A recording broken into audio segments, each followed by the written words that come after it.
Hi guys, it's Aji. So for today's video, wala akong lippy because what we're gonna do is compare and swatch both of these lipsticks that are new from Focallure. So without further ado, let's start. Nagawan ko na sila actually ng video sa TikTok, but I do want to make a more detailed long-form content for both of these to compare when it comes to price, when it comes to finish, and performance. So let's start.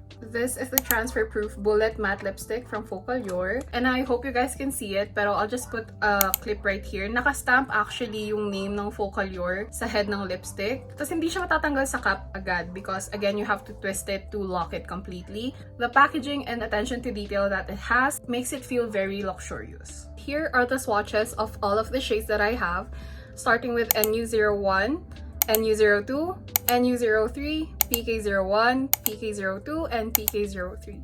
All of the swatches are really pigmented, really creamy, applies smooth. As you can see, hindi sila yung super bright. It's muted, so I feel like this is versatile and is going to work for a lot of skin tones. And just to show you guys how creamy this is, let's swatch the shade PK02 ng tuloy-tuloy. Like, ayan o, no cracks, no patchiness, kasi ganun siya ka-smooth and ka-creamy. For the Transferproof Bullet Lipsticks, I'm going to swatch 4, starting with NU02. I hope you guys can see, but like, it applies so creamy.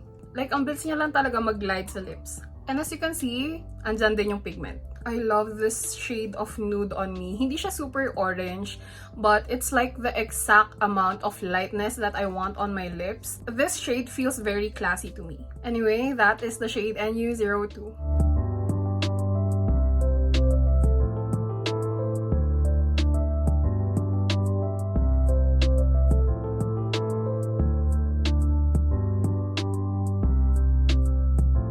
Now, let's go ahead and swatch all of the other shades. Up next, we have the shade NU03.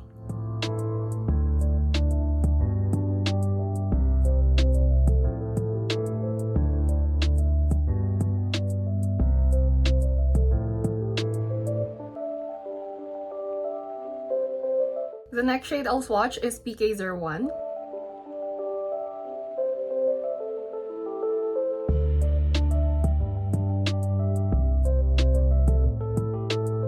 This shade of pink still leans a little warm. It's still very muted, so hindi siya bright, and I feel like this, though warm, is still a very beginner-friendly shade if you're looking for something nude and something classic.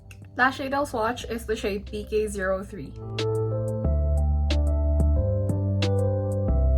I feel like itong pink na to is something that is neutral, if not leaning a little bit to the cool side. Even if you're a little deeper than me in terms of skin tone, I feel like this shade would still look very good on you. Again, this is the shade PK03.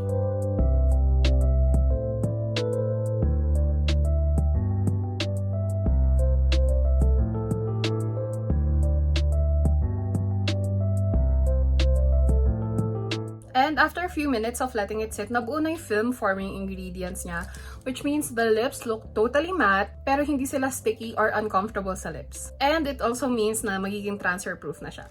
So let's test it out on a clear piece of film. Mwah! Mwah! Mwah! Ayan. No cuts. You can see the film is clean. So that means certified transfer-proof siya. I can even do a hand kiss test. Again, transfer-proof.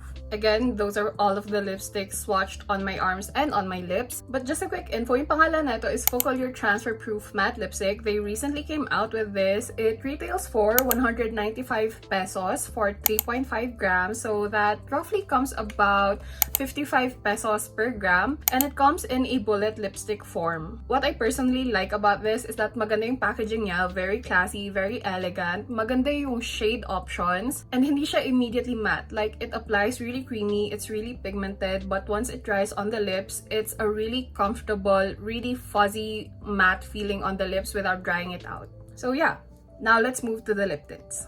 So ito naman are the Focallure Glaze Shine Transferproof lip tints, and these are supposed to be lip tints that are glossy but transfer-proof, which I've seen done in the market for quite a while, but let's see how these hold up to its claims. This is the packaging, very cute, very classy. Tapos it comes in a liquid form kasi nga lip tint siya. They actually have 4 shades available, but I only have 3 with me right now, starting with the shade PK02, PK03, and PK04. Start tayo mag-swatch with the shade PK02. And again, I don't have anything on my lips right now. Malinis na malinis siya.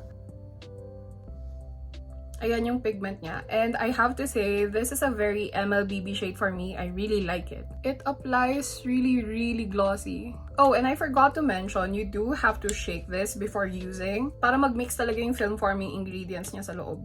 But this applies really, really well. So this is the shade PK02.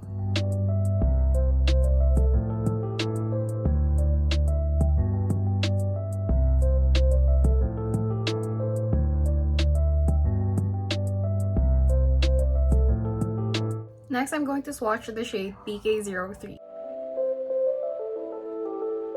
This is the shade PK03.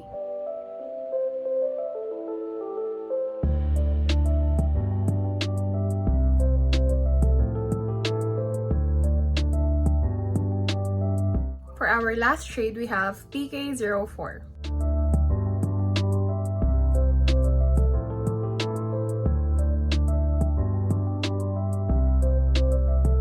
Now let's do the transfer test. Again, I'm doing this on another separate clean film. So,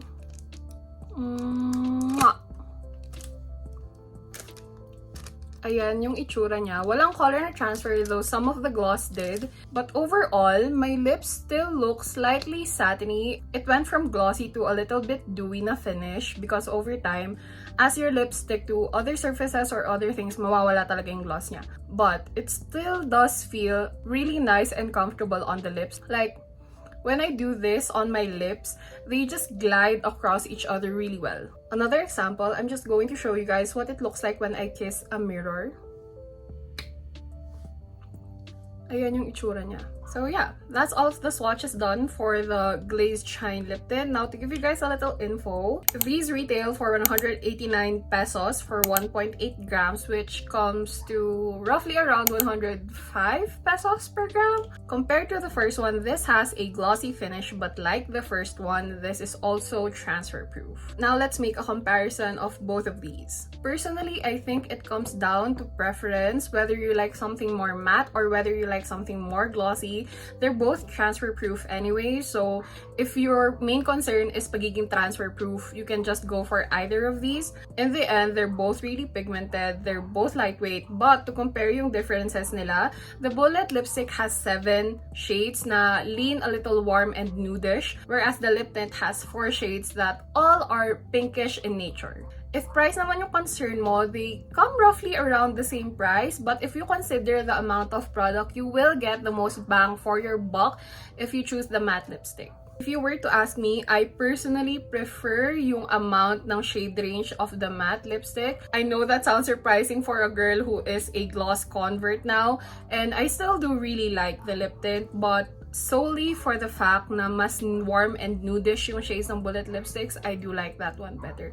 But let me know sa comments what you guys prefer. Do you like something more matte or something more glossy? But yeah, that's it for this video. Thank you so much for watching. If you guys enjoyed it, make sure to leave a like on this video, leave some comments for video ideas, and also follow me on all of my socials. Again, thank you for watching this video, and I'll see you guys in my next one. Bye!